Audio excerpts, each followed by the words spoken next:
इसके बाद जो हम चर्चा करेंगे वो ये है कि लिमिटेशन क्या है, क्वेश्चन ऑफ फैक्ट है या फिर क्वेश्चन ऑफ लॉ है, तथ्य का विषय है या फिर विधि का, तथ्य का प्रश्न है या फिर विधि का प्रश्न है। तो इस चीज को लेके दो जजमेंट हैं, एक तो है पांडुरंग वर्सेस मारुति, पांडुरंग वर्सेस मारुति, ये तो 1966 का केस है, और दूसरा है नरने रामामूर्ति, नरने रामामूर्ति वर्सेस रघुला, रघुला सोमासुंदरम, सोमासुंदरम, ये 2006 का केस है। और इन दोनों ही मामलों में सुप्रीम कोर्ट ने अभी निर्धारित किया, सुप्रीम कोर्ट ने क्या बताया कि limitation is a mixed question of fact and law, तथ्य और विधि का mixed question, it is a question of both fact and law. कैसे, इसको समझने का प्रयास करेंगे। फैक्ट कब है और लॉ कब है। देखिए, फैक्ट ये कि जब प्लेंट फाइल करता है, जब प्लेंट फाइल करता है तो उसे अपनी प्लेंट में पर्टिकुलर्स बनाने पड़ते हैं, पर्टिकुलर्स डालने पड़ते हैं, जो कि ऑर्डर 7 रूल 1 में दे रखे हैं। उसमें क्या क्या होता है कि साहब कॉज ऑफ एक्शन इस दिन अराइज हुआ और इस दिन से लिमिटेशन पीरियड चालू हो जाता है, तो मैं लिमिटेशन में आया। माननीय न्यायालय का जुरिस्डिक्शन है, ठीक है, पार्टीज का नाम माइनर है तो माइनर, सेट ऑफ है तो सेट ऑफ, कोर्ट फीस संबंधित सारी चीजें वो बताता है। तो जब हम ये लिखते हैं कि हम लिमिटेशन पीरियड में आए हैं प्लेंट में, तो वो तो फैक्ट का क्वेश्चन है। और लॉ का कैसे है, लॉ का समझने का प्रयास कीजिए। जो सेक्शन 4 से लेकर 24 और उसमें भी स्पेशली सेक्शन 12, 14, उसमें कंप्यूटेशन ऑफ पीरियड के बारे में चर्चा की गई है। कंप्यूटेशन ऑफ पीरियड कैसे, उसकी चर्चा कीजिए। मान लीजिए 3 साल का लिमिटेशन पीरियड है, रिकवरी ऑफ मनी की जो सूट फाइल करते हैं उसका लिमिटेशन पीरियड कितना है,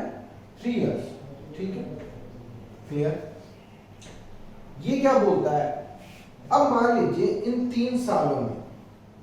सालों में ऐसा हुआ, हमें सूट तो फाइल करनी थी सिविल जज कोर्ट नंबर 1 में, सिविल जज कोर्ट नंबर 1 में, ठीक है, पर हमने बोनाफाइडली हमें कुछ जुरिस्डिक्शन को लेके डाउट हुआ और हमने सिविल जज कोर्ट नंबर 10 में फाइल कर दी, ठीक है।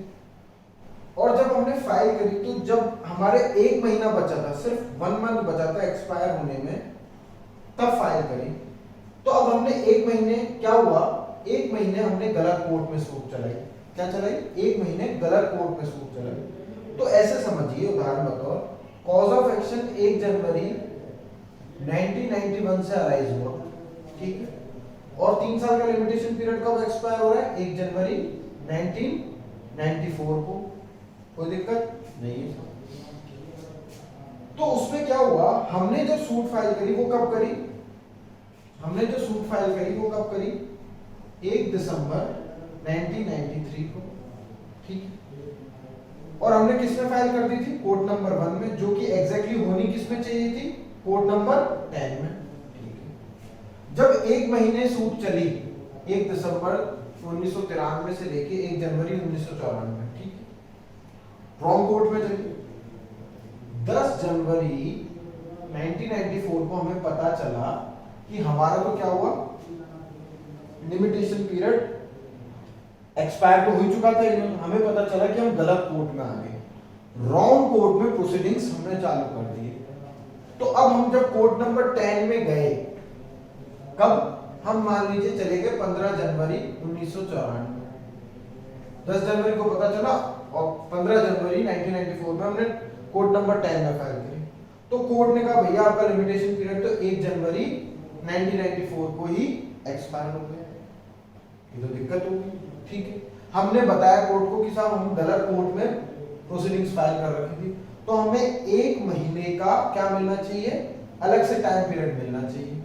1 महीने का अलग से, क्योंकि हमने 1 दिसंबर को गलत कोर्ट में फाइल करी थी और 1 जनवरी 1994 को एक्सपायर, तो 1 महीने गलत जगह, तो हमें 10 जनवरी से लेके 10 फरवरी 1994 का डिले कॉन्डोनेशन मिलना चाहिए, माफी मिलनी चाहिए, दैट इज कंप्यूटेशन पीरियड। ये होता है कंप्यूटेशन पीरियड। यदि इस चीज को लेके कोर्ट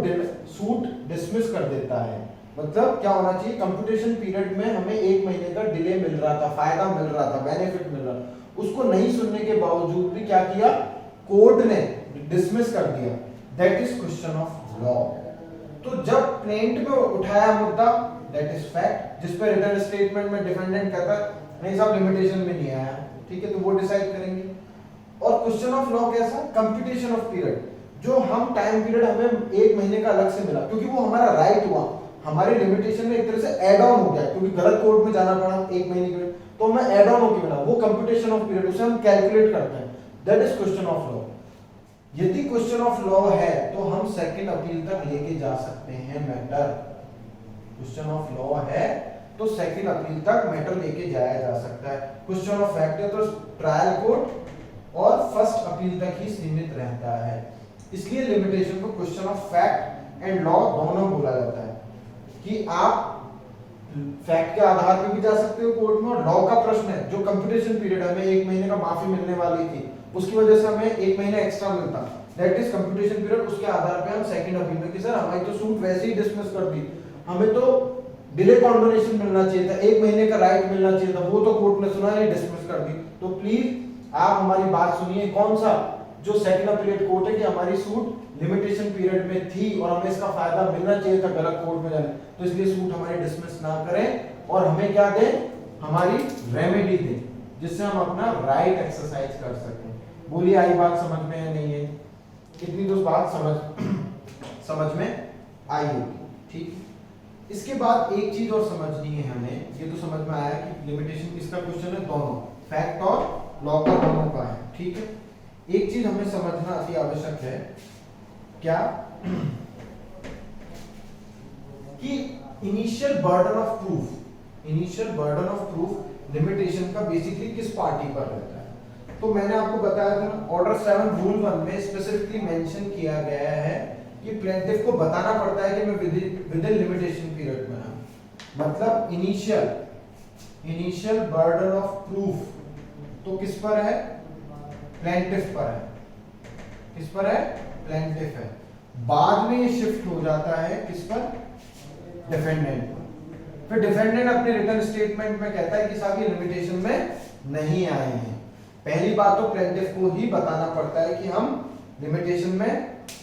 लाए हैं, इसको इनिशियल बर्डन ऑफ प्रूफ तो प्लेंटिफ पर ही रहता है, जो प्लेन में बताता है कि साहब मैं लिमिटेशन पीरियड में, फिर शिफ्ट हो जाता है डिफेंडेंट, वो प्रूव करता है कि नहीं सर ये लिमिटेशन पीरियड में नहीं है, इनका लिमिटेशन पीरियड इसी दिन एक्सपायर हो गया, जब कॉज ऑफ एक्शन अराइज हुआ था उससे इतने साल का समय मिलता था, इतने दिन का, इतने महीनों का मिलता था, वो एक्सपायर हो गया, तो अब इनको रेमेडी नहीं मिलनी चाहिए, ये सूट अपील और एप्लीकेशन क्या होनी चाहिए, डिसमिस होनी चाहिए।